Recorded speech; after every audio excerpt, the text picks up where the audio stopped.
I grew up in one of our state capitals. Just about every day we'd drive by the Capitol building. Our state has an impressive one with a dome and a massive set of stairs leading up to the front doors, marble statues and heavy oak doors. We want our government building to be impressive. Our leaders represent us and are the image of our government's power. It's long been this way.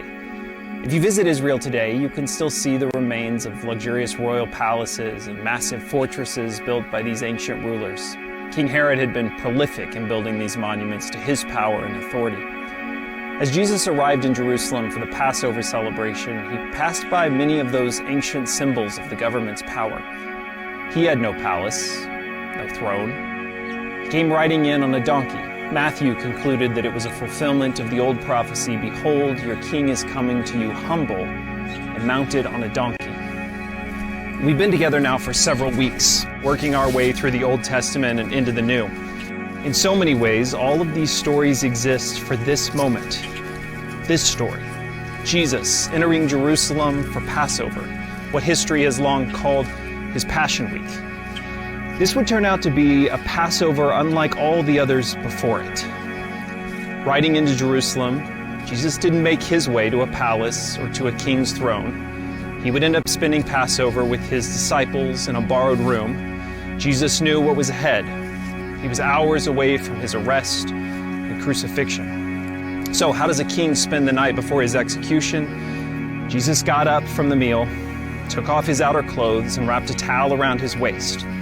After that, he poured water into a basin and began to wash his disciples' feet, drying them with the towel that he had wrapped around him. This should be his inauguration, a meal in his honor.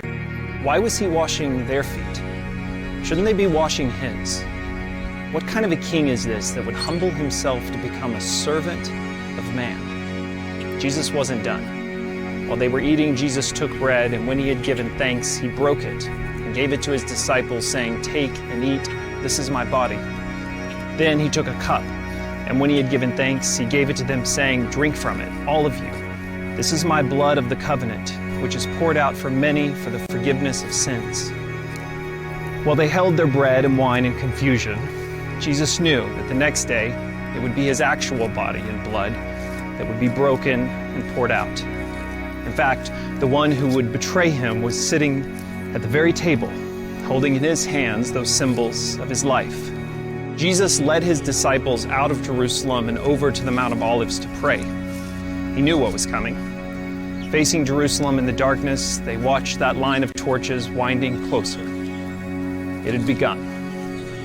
It would take them time to fully understand what Jesus had given them that night, but communion and those humble acts of service became a central part of their life and ministry for the disciples and for the church for centuries.